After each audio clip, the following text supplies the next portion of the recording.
আসসালামু আলাইকুম। প্রিয় দর্শক, আমরা আইনে শাসনের কথা বলি, আমরা স্বাধীন বিচার বিভাগের কথা বলি, আমরা প্রতিটা নাগরিকের সুবিচার প্রাপ্তির কথা বলি। এবার আমি একজন ব্যক্তির নাম উল্লেখ করি। তিনি হচ্ছেন ডাক্তার সেলিনা হায়াত আইভী, নারায়ণগঞ্জ সিটি কর্পোরেশনের মেয়র। শুরু থেকে উনিই মেয়র। সিটি কর্পোরেশন যবে থেকে হয়েছে তবে থেকেই উনি মেয়র, এবং এর আগে যখন পৌরসভার চেয়ারম্যান ছিলেন। সেলিনা হায়াত আইভী, ওনার বাবা বংশানুক্রমিকভাবে ওনারা আওয়ামী লীগের রাজনীতির সঙ্গে জড়িত। কিন্তু নারায়ণগঞ্জের আওয়ামী লীগের নেতা বলতে যা বোঝায়, মানে আওয়ামী লীগের শাসন আমলে, সেটা কি সেলিনা হায়াত আইভী ছিলেন? না, ছিলেন না। আপনারা সবাই জানেন, নারায়ণগঞ্জের দৌড়দণ্ড প্রতাপে রাজত্ব করত আওয়ামী লীগের মাসলম্যান হিসেবে যিনি পরিচিতি লাভ করেছিলেন সারা দেশে, সেই শামীম ওসমান। এবং এই শামীম ওসমানের সঙ্গে সেলিনা হায়াত আইভীর বিরোধ ছিল মোটামুটি সবসময়। শামীম ওসমান আওয়ামী লীগের প্রার্থী হয়েছেন, আওয়ামী লীগ মনোনীত প্রার্থী হয়েছেন সিটি কর্পোরেশনে মেয়র পদের জন্য। তার সঙ্গে সেলিনা হায়াত আইভী নির্বাচন করে জনগণের ভোটে জিতেছেন। সেলিনা হায়াত আইভীকে কিন্তু আওয়ামী লীগ মনোনয়ন দেয়নি। নির্বাচিত হওয়ার পর তিনি আওয়ামী লীগ ত্যাগও করেননি। কিন্তু যতদিন ওখানে শামীম ওসমান ছিলেন, ততদিন পর্যন্ত নারায়ণগঞ্জে আওয়ামী লীগ বলতে শামীম ওসমানকে বোঝানো হতো।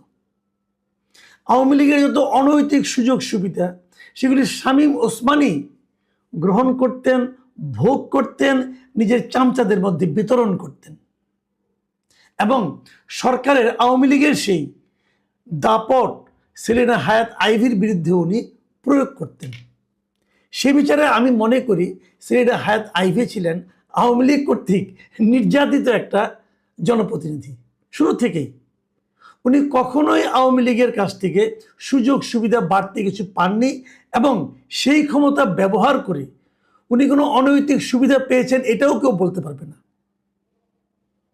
সেই সেলিনা হায়াত আইভীকে অন্তর্বর্তীকালীন সরকার গত বছরের মে মাসে, মানে ঠিক আজকে থেকে 1 বছর আগে, ওনাকে গ্রেফতার করেছে। তার বিরুদ্ধে মামলা, উনি কোনো হত্যা মামলা আসামি। হত্যা মামলা কি? এই যে জুলাই আন্দোলনের সময় যে মামলাগুলি, যে হত্যাকাণ্ডগুলো হয়েছে, হত্যা অথবা হত্যা প্রচেষ্টার যে মামলাগুলি হয়েছে, যে ঘটনাগুলি ঘটেছে, সেগুলোর যে মামলা, গণমামলা হয়েছে, গণহারে মামলা হয়েছে মানুষকে হয়রানি করার জন্য, সেরকম একটা মামলায় প্রথম ওনাকে আসামি করা হয়, এবং তারপর একটা করে জামিন পান। আবার অন্য একটা মামলায় শোন অ্যারেস্ট দেখানো হয়, আবার জামিন পান, আরেকটা মামলায় আসামি দেখানো হয়। এইভাবে একে একে ওনার বিরুদ্ধে 12টা মামলা করা হয়েছে। মানে কত বড় দাগি আসামি দেখেন, যিনি 12টা মামলার আসামি, এবং এর মধ্যে হত্যা মামলা, হত্যা প্রচেষ্টা মামলা, তারপরে পুলিশের বিরুদ্ধে, পুলিশের কাজে, সরকারি কাজে বাধা দেওয়ার মামলা। মানে অপরাধের আর শেষ নাই। কে করেছে? সরকার পক্ষ করেছে। আবার বিপরীত দিকে যখন একটা জামিন পান, অন্য মামলা, এমন মামলায় ওনাকে আসামি দেখানো হয়েছে যেখানে আসামি যে ওনার নাম নাই, ওনার নামই নাই এখানে। তাহলে কি ওই যে থাকে না শেষ দিকে যে অমুকে আসামি, তমুকে আসামি, তমুকে আসামি, আরো অন্যান্য আরো অনেকে আছে না? এখন একজন মেয়র, উনি আসামি হয়েছেন আরো অনেকের কোটায়। মানে উনি এত বড় আসামি যে ওনাকে কেউ বাদী চিনেও নাই, উনি আরো অনেকে, সেরকম আসামি উনি হয়েছেন, জেলে পড়ে আছেন। আজকে এটা একটা খবর আছে, এই জন্য আমি আজকে অনুষ্ঠানটা আলোচনাটা করছি। এই কারণে আজকে সর্বশেষ একটা খবর পাওয়া গেছে, খবরটা আমি একটু পরে বলতেছি আপনাদেরকে। এটা হলো এক ধরনের শোন অ্যারেস্ট, মানে একটা মামলার জামিন হলো, সঙ্গে সঙ্গে আরেকটা মামলা দেখানো হলো। আবার বিপরীত দিকে যে কাজটা হয়েছে, যখনই একটা মামলা জামিন হয়েছে তখনই সরকার পক্ষ প্রবল বিক্রমে ওনার ব্যাপারে আপিল করেছে, না, জামিন দেওয়া যাবে না। সরকারের নিযুক্ত যারা উকিল আছেন, পিপি বলেন অথবা অ্যাটর্নি জেনারেল বলেন অথবা অ্যাটর্নি জেনারেল অফিস বলেন, সরকার পক্ষ আর কি। আচ্ছা, সরকার পক্ষ জিনিসটা কি বলেন তো? সরকার মানে জনগণের পক্ষ। সরকার তো জনগণ। এই লোকগুলি যে বেতন হয়, যে সরকার পক্ষে যারা উকিল, পিপি, এপিপি যারা আছেন, অথবা যারা আপনার ওই অ্যাটর্নি জেনারেল হন, ডেপুটি অ্যাটর্নি জেনারেল হন, যারা হন, এদের বেতনটা কিন্তু আমার আপনার টাকায় হয়। তো আমি আপনি চেয়েছি যে সেলিনা হায়াৎ আইভীর জামিন হওয়া উচিত না, অতএব আমরা যে আপিল করলাম, আমি তো করতে পারবো না, আমার হয়ে ওই অ্যাটর্নি জেনারেলের অফিস যে আপিল করতেছে, আপিল করেছে, হাইকোর্টে জামিন হয়েছে, হাইকোর্টের বিচারক জামিন দিয়েছে, বিশাল ক্ষতি হয়ে যাবে এখন সরকারের। আবার তারা যে আপিল করেছে সুপ্রিম কোর্টে। এই যে এই যে ঘটনাগুলি হয়, সুপ্রিম কোর্ট আপিল করতে গেলে আবার প্রথমে একটা আপিল করার জন্য অনুমতি চাইতে হয়, এই অনুমতি চাইতে গেছে। এই যে ঘটনাগুলি ঘটেছে একের পর এক ঘটতে থেকেছে। দেখেন, আমরা একটা কথা বলি, আমাদের সরকার পক্ষে যারা উকিল আছেন, এই অ্যাটর্নি জেনারেল আছেন, অ্যাটর্নি জেনারেল অফিসের অন্য যারা কর্মকর্তা আছেন, তাদের কাজটা কি? আর তাদের কাজটা হলো জাতীয় জনগুরুত্ব সম্পন্ন মামলাগুলো, যে সমস্ত মামলায় সরকার পক্ষ, মানে সরকারের ক্ষতি হতে পারে, সরকারের লাভ হতে পারে, এই সমস্ত মামলায় তারা অংশ নেয়। এবং যে মামলাগুলোকে ছেড়ে দিলে পরে সরকারের ক্ষতি হতে পারে, সেই মামলা তারা যে আপিল করে, জামিন দেওয়া যাবে না, অমুক, এই তো করবে। তা সেলিনা হায়াৎ আইভীকে কোন বিচারে আটকে রাখলে রাষ্ট্রের লাভ হবে ভাই? উনি জামিন পাওয়াটা প্রত্যেকটা নাগরিকের অধিকার, জামিন পাওয়া প্রত্যেকটা নাগরিকের একটা অধিকার। আপনি আমার বিরুদ্ধে একটা মামলা করলেন, বললেন যে মাসুদ কামাল অমুক এক হত্যা ঘটনার সঙ্গে জড়িত ছিল। তো আমি বললাম ভাই আমি জড়িত ছিলাম না। আপনি বললেন না তুমি ছিলা, দেখো মামলা করে দিলাম, দিলেন মামলা করে। পুলিশ প্রথমে এসে আমাকে নিয়ে থানায় ঢুকাই দেবে, তারপরে রিমান্ড চাবে, কিছু চড়থাপড়াতে মারবে অথবা মারবে না, যদি দেখে যে না আমাদের বৃদ্ধ লোক, হয়তো দয়াও করতে পারে, কিন্তু রিমান্ডে নেবে, 2-3 দিন জিজ্ঞাসাবাদ করবে, তারপর ঢুকাই দিবে। আমি তো জানি না কে মারা গেছে, কীভাবে মরছে, কিন্তু ঢুকাই দিল। তারপরে মামলা চললো, হত্যা মামলা, জামিন তো খুব কঠিন, 1-1.5 বছর পর আমি থাকলাম এখানে। এই মামলার তদন্তও হচ্ছে না, তদন্তও শেষ হচ্ছে না। তদন্ত শেষ হলে তারপর শুনানি শুরু হবে। হয়তো শুনানি একসময় শুরু হলো, শুরু হওয়ার পর দেখা গেল না আমি আসলে জড়িত না, কিন্তু মাঝখানে কিন্তু আমার 5-6 বছর জেল খাটা হয়ে গেল। এটার নাম বিচার? বলেন, এটার নাম বিচার? দেখা গেল আমি নির্দোষ, এই নির্দোষ লোকটা 5 বছর কিন্তু জেল খেটে ফেলেছে। সেলিনা হায়াৎ আইভী, ওনার বিরুদ্ধে মামলা হয়েছে, ঠিক আছে, হোক, মামলা হতেই পারে, যদি মনে করেন মামলা হবে, বিচার হোক, তদন্ত হোক, তো ওনাকে জেলে রাখতে হবে কেন ভাই? উনি ছিলেন মেয়র, একজন মেয়র কি এত খারাপ লোক? আবার ওনাকে সরাই দিয়ে ওখানে বিএনপি তার দলীয় একজন লোক প্রশাসক বানাই দিছে। একজন নির্বাচিত লোককে সরিয়ে বিএনপি তার দলীয় একজন লোককে প্রশাসক বানিয়েছে। এই দলীয় যে লোকটা, এই ভদ্রলোক কিন্তু এই সেলিনা হায়াৎ আইভীর বিরুদ্ধে ইলেকশন করেছিলেন, একবার মেয়র পদে, শোচনীয়ভাবে হেরেছেন। জনপ্রিয়তম লোকটাকে সরিয়ে, যিনি তাকে যে হেরেছেন, তাকে নিয়ে বানাইছে প্রশাসক। ওই লোকটারই বা কি লজ্জা শরম কিছু নাই যে আমি কিভাবে মেয়র হই, আমি কিভাবে প্রশাসক হই? আমাকে দেখলে জনগণ প্রত্যাখ্যান করেছিল, হয়ে গেছেন, সুযোগ সুবিধা সম্মান কত কিছু পাবেন। এটার নাম কি আইনের শাসন? আমরা কি এই আইনের শাসন চেয়েছিলাম?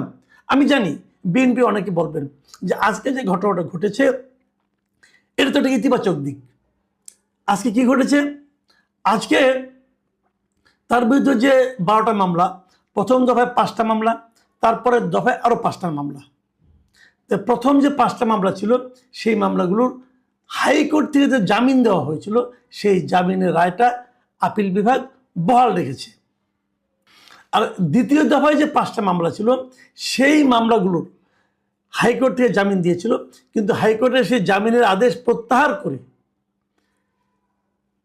সুপ্রিম কোর্টকে আপিল করা হয়েছিল। এবং সুপ্রিম কোর্ট বলেছে যে এই সংক্রান্ত রুলগুলি যেটা আছে হাইকোর্টে নিষ্পত্তি করতে বলছে আপিল বিভাগ। তাহলে আলটিমেটলি কিন্তু ওই 5 মামলাতেও ওনার জামিনটা বহাল থাকলো। তো এই 10 মামলায় ওনার জামিন বহাল থাকছে।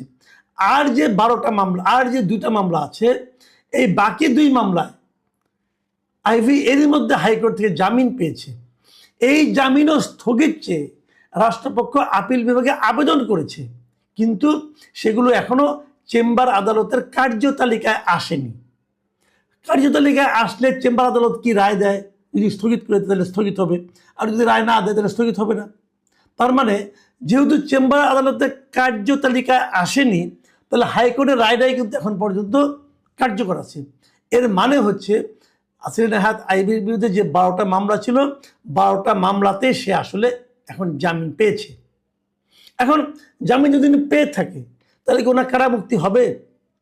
আইন বলে তার কারামুক্তিতে এখন আর কোনো বাধা নেই।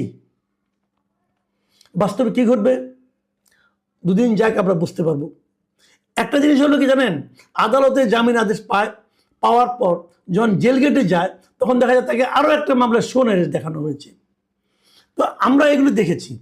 এখন হয়তো অনেকে বলবেন যে যারা বিএনপি করেন, যারা এই সরকারের সঙ্গে, তারা হয়তো বলবেন এই যে একসঙ্গে এতগুলি মামলা একের পর এগুলি জামিন পেয়ে গেছেন, এটাই হলো এই সরকারের সদিচ্ছা। এই সরকার এর মাধ্যমে প্রমাণ করতে চেয়েছে যে আইনকে তারা বাধা দিচ্ছে না, আইনকে আইনের মতো করে চলতে দিচ্ছে। এই যদি তারা এই যুক্তিটা দেয় আমি মেনে নেব, কিন্তু মানব শর্ত সাপেক্ষে। সেই শর্ত সাপেক্ষে হলো যে জেল গেটে ওনার নামে আবার অন্য কোনো মামলায় অ্যারেস্ট দেখানো হয় কিনা সেটা দেখার পর আমি প্রত্যাশা করি সেরকম কিছু হবে না। আর যদি হয় তাহলে তো বোঝাই গেল। আর দ্বিতীয় যে কথাটা আমার, যে এই ধরনের জামিনের মামলায় এত বারবার আপিল করতে হবে কেন? এই জিনিসটাও ভাই আমি বুঝি না। একজন নারী, উনি একজন সম্মানিত ব্যক্তি, এতবার উনি সিটি কর্পোরেশনের মেয়র হয়েছেন, এতবার উনি পৌরসভার চেয়ারম্যান হয়েছেন, এবং ওনার এলাকার ওনার জনপ্রিয়তা কতটুকু নতুন করে মাপার কোনো দরকার নাই। ওনার জনপ্রিয়তা আওয়ামী লীগ মেপেছে, ওনার কাছে হেরেছে। বিএনপি মেপেছে, বিএনপি ওনার কাছে হেরেছে। তো ওনার জনপ্রিয়তাটার দিনে তো কোনো সন্দেহ নাই। এখন ওনার একটাই অপরাধ হতে পারে, ওনার প্রয়াত পিতা কেন আওয়ামী লীগ করতেন। ওনার আরেকটা অপরাধ হতে পারে উনি কেন এখন আওয়ামী লীগের রাজনীতি ত্যাগ করেন নাই। এই তো ত্যাগ করার কিছু নাই, উনি তো আওয়ামী লীগের কাছ থেকে সুবিধাপ্রাপ্ত ব্যক্তিও নন, তাহলে কেন হবে? এই সমস্ত প্রশ্নের জবাব আমরা হয়তো আগামী 2-1 দিনের মধ্যে পাবো। কিন্তু আমরা আশা করব কেবল সেলিনা হায়াৎ আইভী নয়, অন্য সকল মামলায়, যে মামলাগুলিতে স্বাভাবিকভাবে জামিন পাওয়া উচিত, সেগুলোতে যেন সকল ব্যক্তিকেই জামিন দিয়ে দেওয়া হয়। এই জামিন আটকানোর জন্য সরকারি উকিলদেরকে এত দৌড়ঝাঁপ করার কোনো প্রয়োজন আছে বলে আমি মনে করি না ভাই। অন্য কাজ করেন, অনেক গুরুত্বপূর্ণ মামলা আছে, সেগুলো নিয়ে থাকেন। প্রিয় দর্শক, আপনারা ভালো থাকবেন, আমরা অপেক্ষায় থাকব, দেখব সেলিনা হায়াৎ আইভীর ভাগ্যে কি আছে। আল্লাহ হাফেজ।